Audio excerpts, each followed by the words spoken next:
সব মহিলার ব্যাংক অ্যাকাউন্টে অন্নপূর্ণা যোজনার টাকা ঢোকাবো। বললো অন্নপূর্ণা যোজনা দেব, বললো অন্নপূর্ণা যোজনা ঢোকাবো। ওমা দেখি ঢুকে বসে আছে তসলিমা নাসরিন। বললো অন্নপূর্ণা যোজনা দেব, এখন চোখ খুলে দেখছি তসলিমা নাসরিন। বললো এক, করলো আরেক।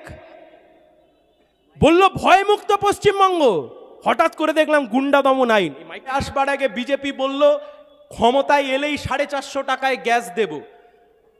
এখন 450 টাকায় গ্যাস না দিক, কিন্তু মন্ত্রীরা যে আকচার গ্যাস দিচ্ছে সেটা আমরা দেখতে পাচ্ছি।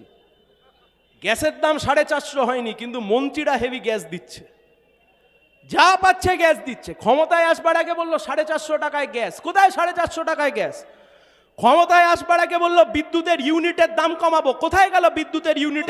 দল, ফ্যাসিস্ট দল, যারা দেশের সংবিধানকে নষ্ট করতে চাইছে, ধ্বংস করতে চাইছে, মানুষে মানুষে হিন্দু মুসলমানের নামে বিভেদ সৃষ্টি করতে চাইছে, পেট্রোল ডিজেল রান্নার গ্যাসের দাম বাড়িয়ে মানুষের জীবন যন্ত্রণাকে বাড়িয়ে দিচ্ছে।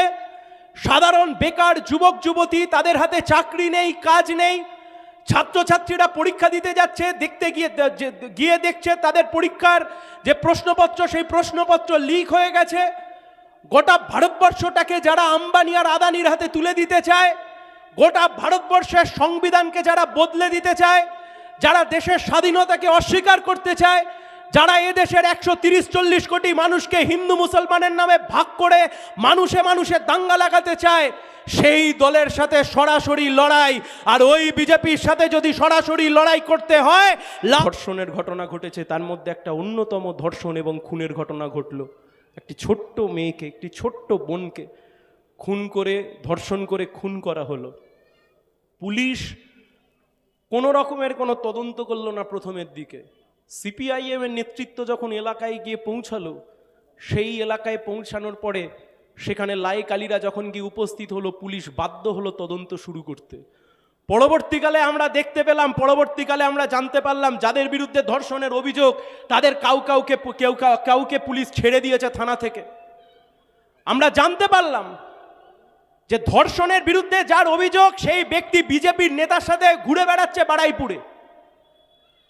এর বিরুদ্ধে লায়েক আলী লড়াই করেছে, এর বিরুদ্ধে লায়েক আলী কথা বলেছে। হ্যাঁ, গণপিটুনির ঘটনা ঘটেছে, আমরা গণপিটুনিকে সমর্থন করি না, কিন্তু লায়েক আলী কি গণপিটুনিতে উস্কানি দিয়েছিল? না, লায়েক আলী গণপিটুনিতে উস্কানি দেয়নি। লায়েক আলী মিডিয়ার সামনে দাঁড়িয়ে বলেছিল, হিন্দু হোক বা মুসলমান, কোনো জাত ধর্ম না দেখে ধর্ষণকারীকে গাড়দে পুড়ে তাকে ফাঁসির দড়িতে ঝোলাতে হবে। আর বিজেপির নেতার সাথে ধর্ষণকারীরা যেভাবে ঘুরে বেড়াচ্ছে, থানা গ্রেপ্তার করবার পরেও এই ঘটনার তদন্ত চেয়েছিল সে। তারপর আমরা কি দেখলাম? রাজ্যের মুখ্যমন্ত্রী শুভেন্দু বাবু, তিনি বাড়াইপুরে গিয়ে বলে দিলেন, ভোটে হেরে যাওয়ার পরে কিছু অতৃপ্ত আত্মা, তারা নাকি বাড়াইপুরের বুকে এই ঘটনা ঘটিয়েছেন। রাজ্যের মুখ্যমন্ত্রী তদন্ত শেষ হওয়ার আগেই গণপিটুনিতে যিনি খুন হয়েছেন তাকে তিনি ক্লিনচিট দিয়ে বলে দিলেন যে এই ব্যক্তি কোনো ঘটনার সাথে যুক্ত নয়, হিন্দু মুসলমান অ্যাঙ্গেল রয়েছে, সেই অ্যাঙ্গেল দেখে নাকি এই ব্যক্তিকে খুন করা হয়েছে। আসলে ওই টালির চাল থেকে যা যা বেরিয়েছে, ওই কালীঘাটের পাঠশালা থেকে যা যা বেরিয়েছে, একটা সময় দিদিমণি ছিলেন মুখ্যমন্ত্রী, পার্ক স্ট্রিটের ধর্ষণ কাণ্ডে তদন্ত হওয়ার আগেই বলেছিলেন সাজানো ঘটনা। সেই পাঠশালার প্রথম শ্রেণীর ছাত্রের নাম শুভেন্দু অধিকারী, যিনি তদন্ত শেষ হওয়ার আগেই ক্লিনচিট দিয়ে দিয়েছেন একজন ব্যক্তিকে, তিনি নিরপরাধ। আর সেই নিরপরাধের ক্লিনচিট পুলিশ সেই তদন্ত করতে গিয়ে লায়েক আলীকে গ্রেপ্তার করলো। একটা দুটো ধারা নয়, 27টা ধারায় মামলা দিয়েছে। 27টা ধারায় মামলা দিয়ে রাজ্যের পুলিশ, রাজ্যের প্রশাসন, রাজ্যের ডিআইজি, এই জেলার এসপি থেকে শুরু করে তাবড় তাবড় মাতব্বর, বিজেপির নেতা, মন্ত্রী, সাংসদ, মুখ্যমন্ত্রী সবাই মিলে চ্যালেঞ্জ করেছে, এই তোমার লায়েককে আমরা ধরে গারদের মধ্যে ঢুকিয়ে দিলাম, তোমাদের যা করবার আছে করো। আর আমরা বলেছিলাম, তোমরা একটা লায়েক আলীকে তোমরা একটা লায়েক আলীকে জেলের মধ্যে ঢুকিয়েছো, আমরা হাজার হাজার লায়েক আলীকে রাস্তায় নামিয়ে দেব। লায়েক আলীর মুক্তির সমর্থনে বাড়াইপুরের বুকে যে মিছিল, লাল ঝান্ডা স্রোত ভেসে বসে গিয়েছে। বিজেপি এখনো বুঝতে পারেনি লাল ঝান্ডা কি জিনিস, বিজেপি এখনো বুঝতে পারেনি যে সিপিআইএম কি জিনিস। বিজেপি চ্যালেঞ্জ ছুড়েছে সিপিআইএমকে, সিপিআইএম সেই চ্যালেঞ্জ গ্রহণ করেছে, আর গ্রহণ করে এই পোলের হাট থেকে দাঁড়িয়ে আপনাদেরকে কথা দিয়ে যাচ্ছি, পার্টির তরফ থেকে আমরা কথা দিয়ে যাচ্ছি, আজ নয় তো কাল লায়ে কালির মুক্তি হবে।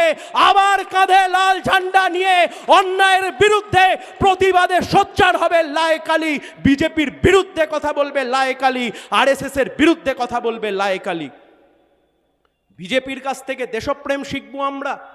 ক্ষমতায় আর চাকা কেমন ভাবে ঘোরে। আমি আস্তে আস্তে পলাশদার সাথে কথা বলছিলাম। পলাশদা আমাদের এই এরিয়া কমিটির সম্পাদক। আমার এখনো মনে আছে, বেশ আজ থেকে এই বছরের একদম শুরুর দিকে, সম্ভবত তখন শীতকাল পড়ছে বা মাঝামাঝি সময়তে, বিধানসভা ভোটের বেশ কিছুটা আগে, হঠাৎ করে একদিন রাত্রিবেলা আমাদের কাছে ফোন এলো যে ভাঙড়ের কমরেডরা আক্রান্ত হয়েছেন, সোনারপুরের লিভার ফাউন্ডেশন হাসপাতালে নিয়ে যাওয়া হচ্ছে, সেই কমরেডদেরকে নিয়ে যেতে হবে। এখন ঘটনাচক্রে আমি এসএফআই করবার আগে ডিওয়াইএফআই করতাম এলাকাতে। এখন সেই সূত্রে ছোটবেলা থেকে আমরা পলাশদাকে দেখেছি। পলাশ গাঙ্গুলি সেই সময় ভাঙড়ের যুব নেতৃত্ব ছিলেন। সেই সময়তে পলাশদা যখন গেলাম সোনারপুরে, গিয়ে দেখলাম যে স্ট্রেচারে করে যাকে নামানো হচ্ছেন তিনি আমাদের কমরেড পলাশ গাঙ্গুলি। পাকাপোল এলাকাতে গণসংগ্রহ করতে গিয়ে আমাদের কমরেডদের ওপর আক্রমণ হয়েছিল। কমরেড পলাশ গাঙ্গুলি সহ আরও অনেক কমরেডস আমাদের, যারা সেই সময়তে গণসংগ্রহ করছিলেন পার্টির ডাকে, সেই সময়তে তৃণমূলের দুষ্কৃতী বাহিনী সেই সময়তে আমাদের ওপর আক্রমণ করে। ঠিক তার 2 থেকে 3 দিনের মাথায় এই পোলেরহাট বাজারের মধ্যে আমরা এক বিশাল আকারের মিছিল করেছিলাম। আমার এখনো মনে পড়ছে। আমি আস্তে আস্তে ভাবছিলাম যে সময়ের চাকা কত তাড়াতাড়ি ঘুরে যায়, সময় কত তাড়াতাড়ি বদলে যায়। আর মঞ্চে উঠে আমি জিজ্ঞেস করলাম পলাশদাকে যে পলাশদা সেদিন যারা আক্রমণ করেছিল তারা আজকে কি করে। পলাশদা একটু ব্যঙ্গাত্মক সুরে বলল, 2 ট্রে ডিম খাওয়ার পরে তারা এখন তৃণমূল থেকে বিজেপি করে। এখন ভালো করে যদি আপনারা দেখেন তাহলে আপনি বুঝতে পারবেন সেদিনকে যারা কাঁধে লাল ঝান্ডা নিয়ে এই ভাঙড়ের মাটিতে দাঁড়িয়ে লড়াই করছিল, আন্দোলন করছিল, আর এই 2 পয়সার কিছু চিটিংবাজ যারা তৃণমূলের নেতা কর্মী সাধারণ মানুষের জীবন হারাম করে দিয়ে কোটি কোটি টাকার তোলাবাজি করে রাজপ্রাসাদ আর স্করপিও গাড়ি নিয়ে ঘুরে সাধারণ মানুষের জীবন যন্ত্রণাকে বাড়িয়ে দিয়েছিল, সেদিন যারা লাল ঝান্ডার ওপর আক্রমণ করেছিল আজকে তারা ডিমের বাড়ি খেতে খেতে পাল্টি মেরে বিজেপি হয়ে গেছে। লাল ঝান্ডা এখনো মাথা উঁচু করে ভাঙড়ে দাঁড়িয়ে আছে, দাঁড়িয়ে থাকবে। কাদের বিরুদ্ধে লড়াই করছি আমরা? সরাসরি লড়াই।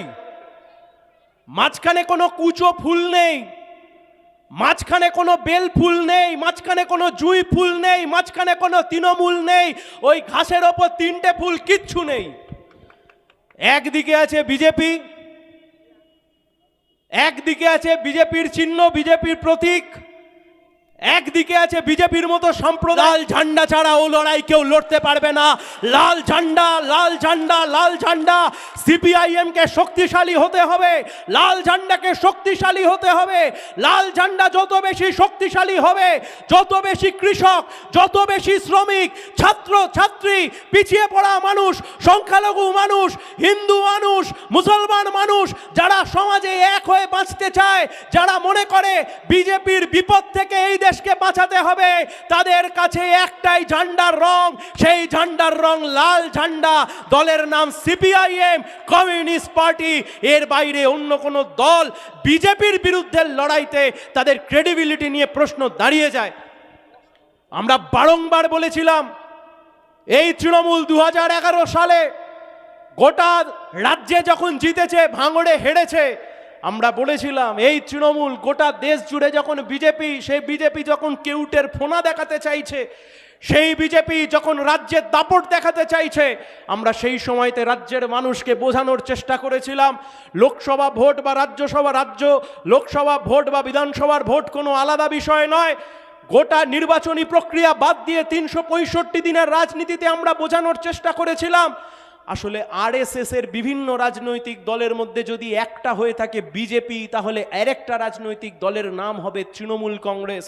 আমাদের দুর্ভাগ্য, আমরা সেদিনকে বোঝাতে পারিনি, আমরা মানুষকে বোঝাতে পারিনি, আমরা মানুষের মন জয় করতে পারিনি।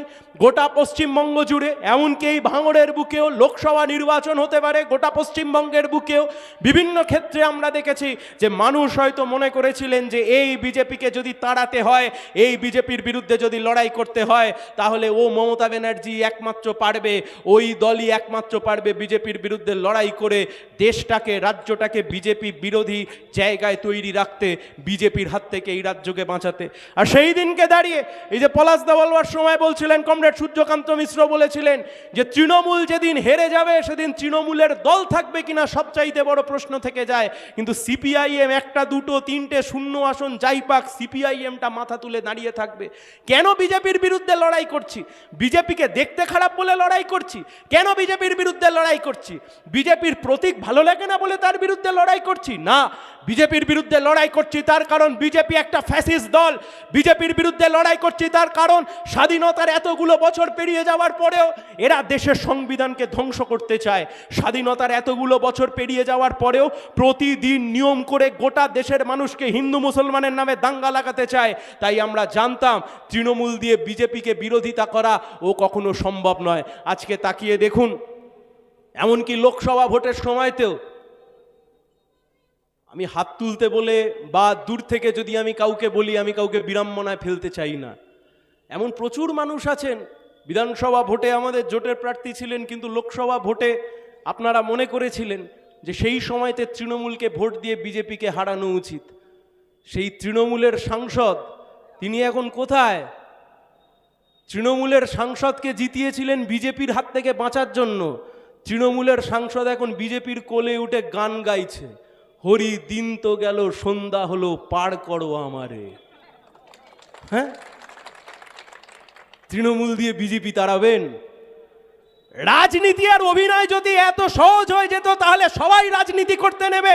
সবাই মানুষের ঘাম আর সেই ঘামে ভেজা শরীর, তার সাথে নিজের আত্মাটাকে এক করে নিয়ে সবাই রাজনীতিবিদ হয়ে যেত। মুখে কিছু ফেস পাউডার মেখে ওই টিভিতে মুখ দেখিয়ে আর সিনেমার বড় আর্টিস্ট হয়ে যারা সেদিনকে রাজনীতিবিদ হয়ে আসলে যারা বিজেপির বিরুদ্ধে লড়াই করবার নাম করে যেমন খুশি তেমন সাজো প্রতিযোগিতায় নামতে এসেছিল, তাদের দিয়ে সিনেমা হতে পারে, তাদের দিয়ে রাজনীতি হয় না। এনসিপিআই ভালো তৃণমূল, খারাপ তৃণমূল, ঋত তৃণমূল, ফিত তৃণমূল, কালীঘাট তৃণমূল। আরে মানুষ মরে যাওয়ার পরে হয় কবরে যাবে নয় চিতায় যাবে, বাকিটা ইতিহাস হয়ে গেছে। যে নেই তাকে নিয়ে এত আলোচনা করে আর লাভ নেই। তৃণমূল বলে মে মাসের আগে কিছু ছিল, এই মুহূর্তে পশ্চিমবাংলার বুকে লাল ঝান্ডা বনাম বিজেপি। মাঝখানে কোনো তৃণমূল ও বালিশ তৃণমূল, এই তৃণমূল, ঋত তৃণমূল, কালীঘাট টালীঘাট ওসব আর কিচ্ছু নেই। তাহলে সহজ কথা, কে লড়বে? লড়বে সিপিএম। সিপিএম যদি লড়ে জেলও সিপিএমও খাটবে। সিপিএম লড়বে, সিপিএম জেলও খাটবে, সিপিএম মারও খাবে, কিন্তু সিপিএম ময়দান ছেড়ে চলে যাবে না, মাথা উঁচু করে দাঁড়িয়ে বিজেপির বিরুদ্ধে মোকাবিলা করবে। 1 মাসের কাছাকাছি হতে চলল লায়েক আলী জেল খাটছে।